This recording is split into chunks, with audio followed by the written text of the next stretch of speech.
CNMI-elect, Miss Kimberlyn King-Hinds. Let's give her a round of applause.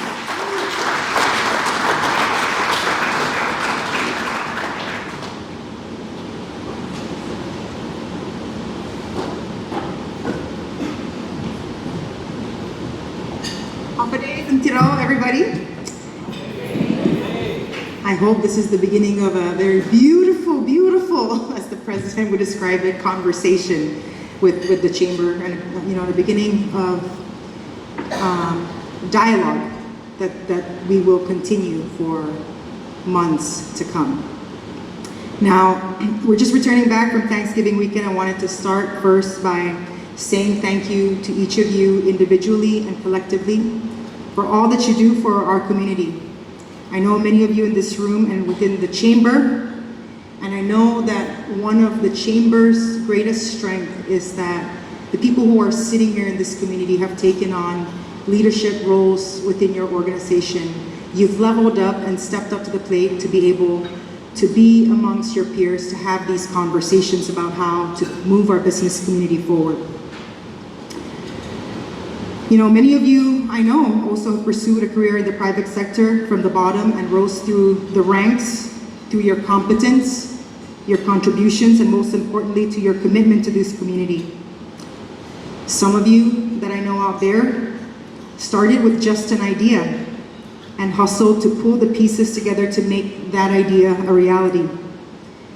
A reality that has provided jobs, opportunities for our people, and advance this community through the entrepreneurial spirit. Today, I stand here at the start of a new journey as your next delegate, and I'm speaking to a room full of neighbors who know exactly what it's like to take the first step. And you guys, as you all know, taking the first step, I think, is one of the hardest things to do, right? Because it takes courage to move forward. It doesn't just take courage to move forward. You're choosing a direction, and you're making a decisive decision to move towards that direction. And I want to speak to you this afternoon about that direction. Throughout my life, I found my path following the needs of our community. And the need today is very clear. Our community is suffering. Most of the homes destroyed by typhoons have been rebuilt, but the families living inside those homes struggle to afford the roofs over their heads. Fallen wooden poles have been replaced with tarring concrete poles. But our people are sacrificing their mental well-being to avoid being disconnected from the power pole that they were built to provide. Businesses that are here have weathered these storms, are fighting to keep their doors open, facing fewer and fewer customers. And after years of relentless challenges, we've been beaten down to a point where we are now celebrating small victories, like a hotel inching closer to 40% occupancy, or an airline choosing not to discontinue service. The storms of the pandemics may have passed, but the disaster is still here. And I've been a part of this community my entire life, and I've seen our ability to recover time and time again. And each time, the driving force behind our strength has been the sense of hope. Hope that together we can find a way to the other side. But now, nearly 5 years since the onset of the pandemic, I understand why many of you wonder if the other side still exists. So our direction must be toward restoring that hope, not just for survival, but for a thriving future. Hope that living in the CNMI means opportunity, not sacrifice. Hope that surviving here is a factor of how much work you put in, and that hard work will equate to greater success. And more importantly, hope that your leaders will listen, your leaders will act, and your leaders will collaborate to address the challenges that we face. I know it's frustrating to be where we are today, and it is frustrating because we all have a very keen understanding of what is needed to be done. To keep people here, to keep our people here, we need more jobs and better incomes. For that to happen, businesses need to succeed. For businesses to thrive, we need both employees and customers.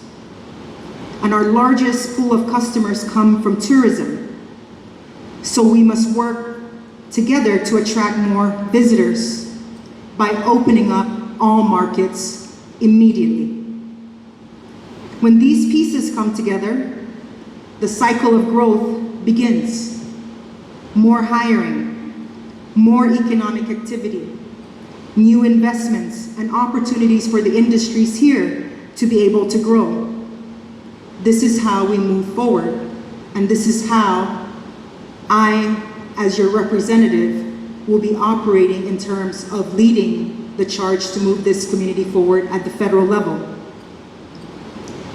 Now we ask ourselves, where is your government in this solution? The truth of the matter is that throughout this process of recovery, the hurdles preventing these steps from occurring have been put into place by the government or are influenced by federal policy. How you run your business, who you are allowed to hire to fill your specific needs, and the amount and origin of people who are allowed to be your customers are the decisions of the government. And I don't know about y'all, but for many reasons, this seems backward to me, and I'm thinking it seems backward to all of you as well. It's backward because commerce has been at the core of every society since the dawn of civilization. Our ability to bring our skills, talents, and aspirations to the world, to plant ourselves into this land and find prosperity, is foundational to our existence and at the heart of the American dream. Commerce is not just a means to generate government revenue. It is what allows us to live on these islands, to remain in our home, and to thrive as a community. Is it such a wild thought that we should expect our government to support the ability for our businesses to hire more employees, pay higher wages, and support the growth of our economy and higher living standards for our people? A part of our path toward rebuilding hope is rebuilding our expectations for where we wish our Commonwealth to go. And as your delegate, I will represent everyone in this room and beyond. And to do that effectively, I need you. I need every single one of you. I need your input, your challenges, your ideas, and your solutions. My campaign was built on the belief that the CNMI can and must level up. Part of that is expecting more from our government, and part of it is us working together to achieve a shared vision. And you can count on me to be your advocate on policies that promote economic growth, higher living standards, and regional security. I will fight to remove obstacles that hold us back, to ensure that we all have a fair shot to succeed in these islands. You can also count on the transparency in our work. And I want to underscore today the need for this office to be as transparent with all of you all about the conditions in Washington, D.C. But I also want to be very clear that there is a line between politics and policy. Our job as a Commonwealth is to work together towards a common goal. And the things that I've campaigned on, one, is restoring Annex 6. We're gonna need every single person in this room to join in on that ask. I've reached out to the Senate, I've reached out to the House, and I've just come out of a meeting with the governor. This is the mandate. I campaigned on that and I intend to deliver. The other issue, as you businesses are very much aware, as well as our partners in public health or in other critical industries, is we need to stabilize our workforce. We need to all sit down collectively, to include the Department of Labor, to have a conversation about a policy that is particularized to the needs of the people of the Commonwealth. I am not going to assume that I am the expert in that conversation. I will need all of us to carve out time and to make it a priority. So, if you haven't already noticed, we have a Republican president, we have a Republican Senate, and we have a Republican House. But we all understand how election cycles work. And the way election cycles work, when you have a president who only has one term left, we're gonna have some challenges, right, in the last 2 years of his term, because campaign season is gonna begin again for the next presidency. So the way I look at this situation is we have 2 years. And I wanna make it very clear, I'm not here to be delegate. I ran for delegate to do a job. And we have very limited time to get this job done while the stars have aligned. And I'm asking all of you to be our partner, for all of us to rally together, to all of us think Team CNMI, think CNMI first. Let me handle the politics. Let me get over those hurdles. But the policy needs to be driven by this community. And so we were gonna, I hope that this is the beginning of just many conversations of us collaborating and working to achieve these goals. In the coming weeks, I'm setting up appointments, not just with folks in the private sector, but folks in the government sector. There's announcements about some clawbacks with regards to federal funds. And because I see folks from NMC, I see CHCC, and I see labor, I need to be prepared. And by preparation, I need white paper. These ideas and thoughts, these obstacles, these gaps, these challenges need to actually be put on paper so that when I leave here on December 23rd, I am walking into inauguration, my swearing in on January 3rd, ready to knock on doors and have conversations with the partners that we've already made and the people that don't know we're going to be best friends. Because that's just how we're going to do this. And so I want to thank you very much for this opportunity to have this conversation. And I'd like to open it up for you to ask questions because I believe that the only way that we can understand each other is if we engage in dialogue. And that's just how it's going to be. That's how I roll. And it's what we're going to do. So thank you again for this opportunity.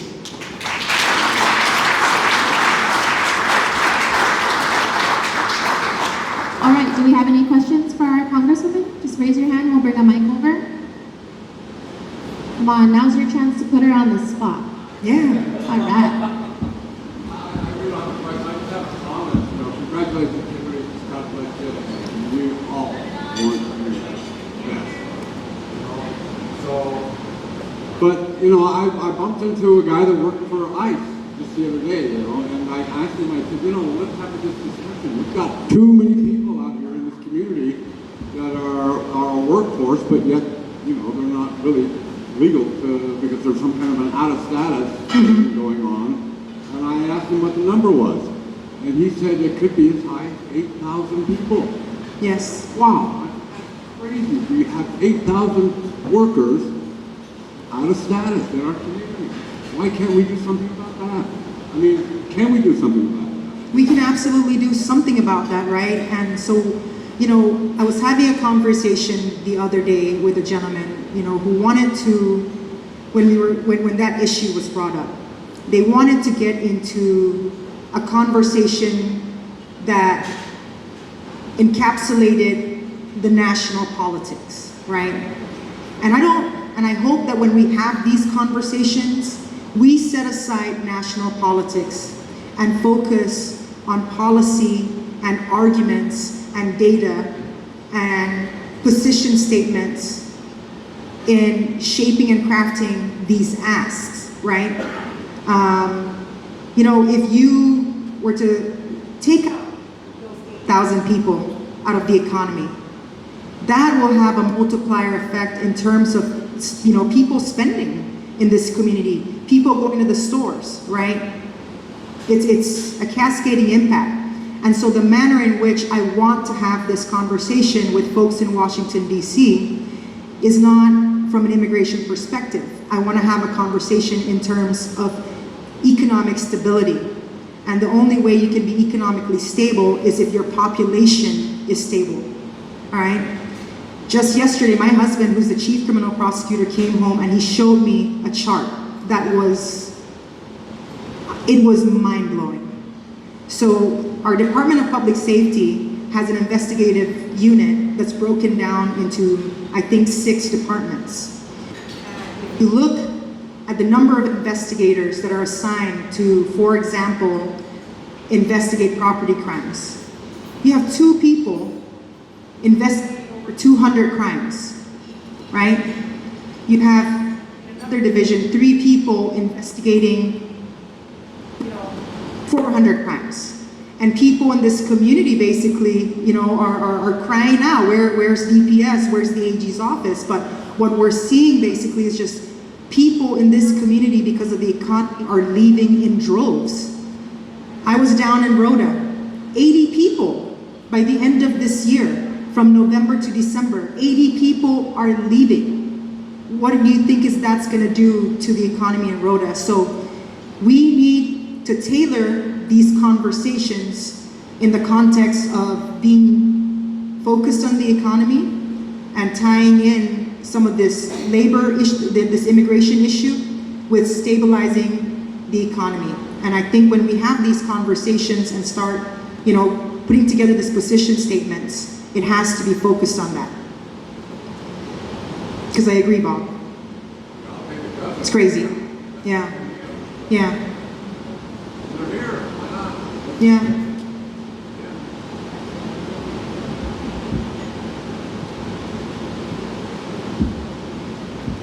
Good afternoon, congratulations, Congresswoman. We're all very happy to have you as our advocate. My question is, is there any specific committees that you're looking to be a part of? Yes. To move things forward for the CNMI? And yes. why? Yes, so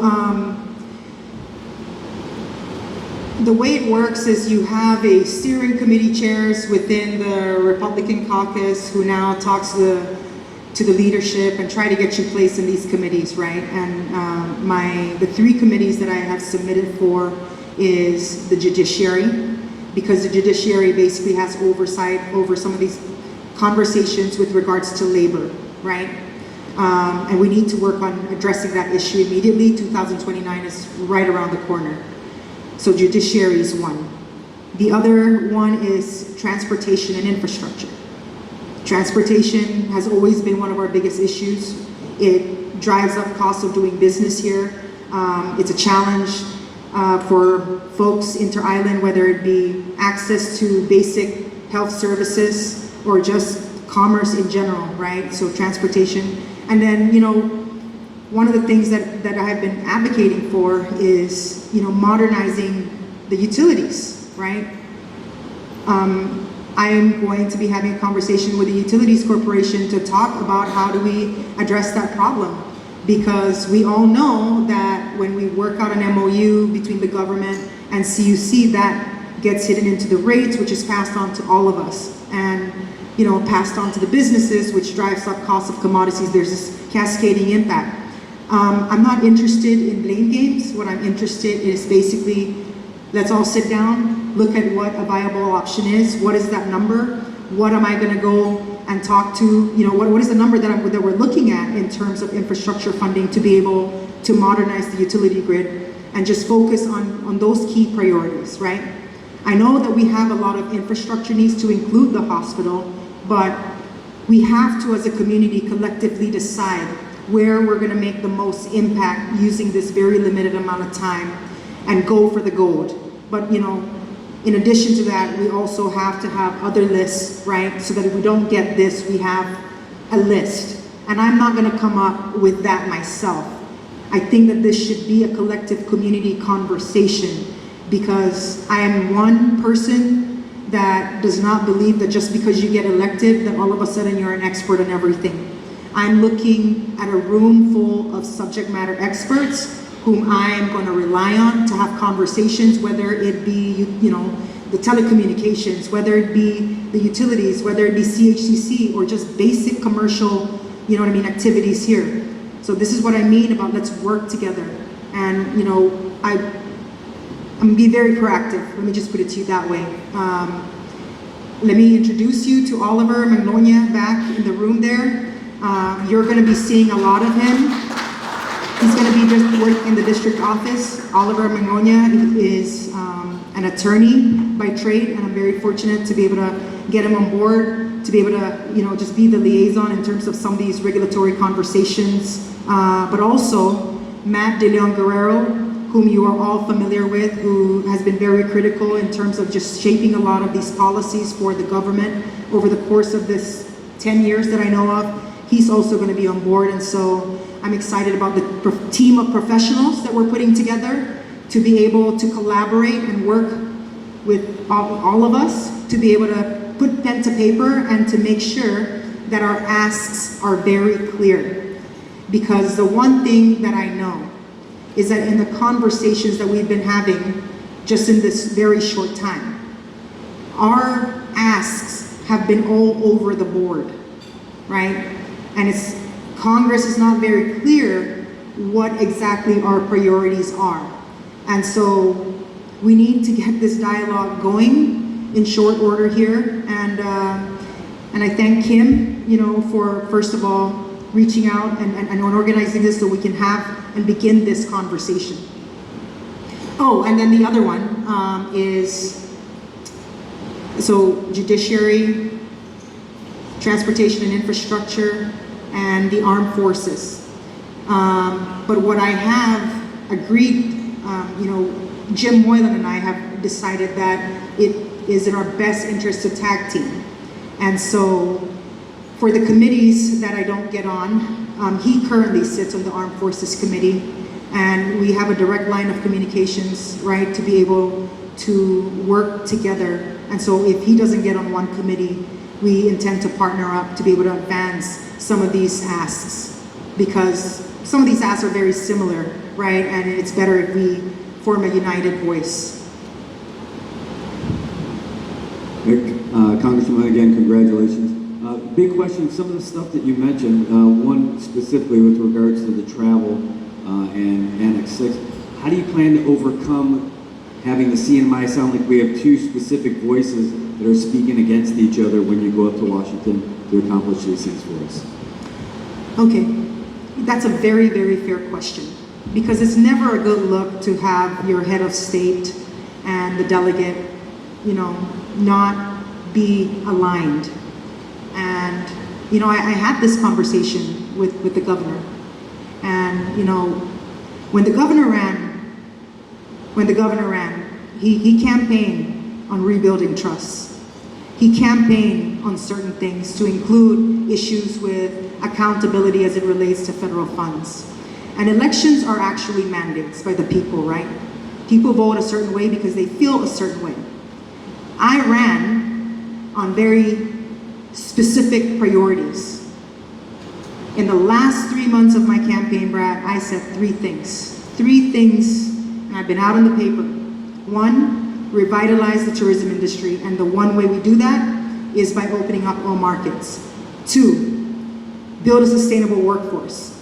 Figure out how to fix this CW situation once and for all by passing a long-term legislation, right, that we all can rely on. And 3, modernizing our utilities, because by modernizing our utilities, we bring down the cost of doing business, not just for the government, not for businesses, but for people who are looking desperately for relief. And guess what?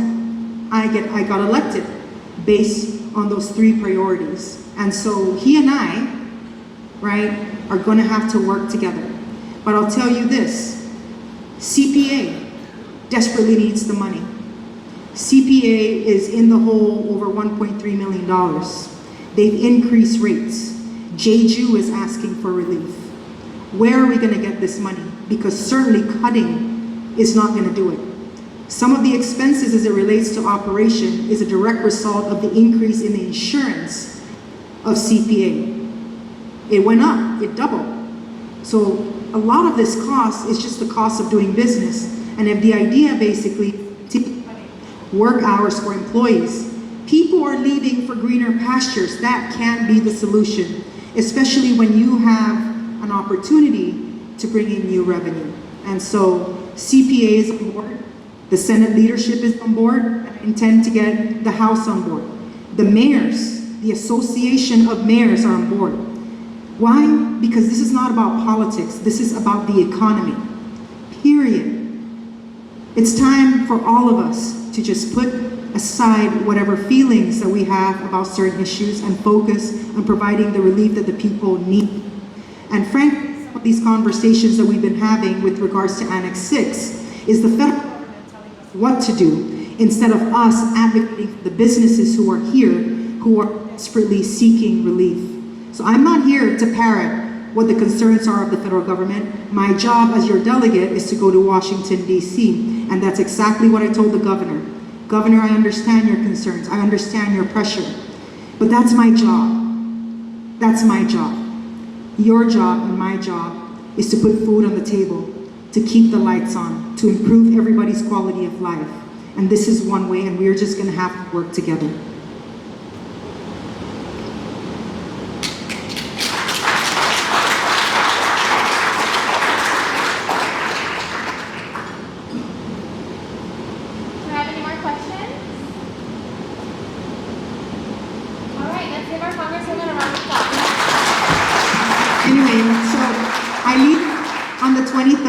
And I have some inaugural tickets for those of you who are interested. Please do let me know.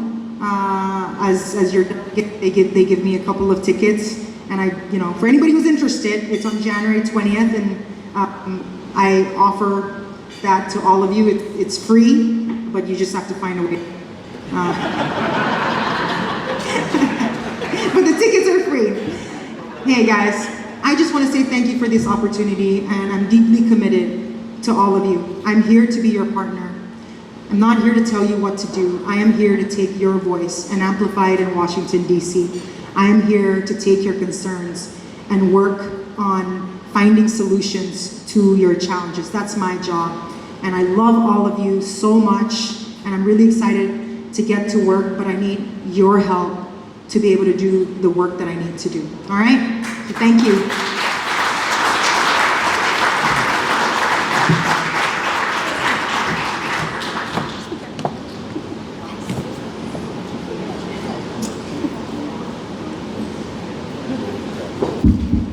All right, we have just one mini presentation by the Department of Finance, Revenue and Taxation. We have a representative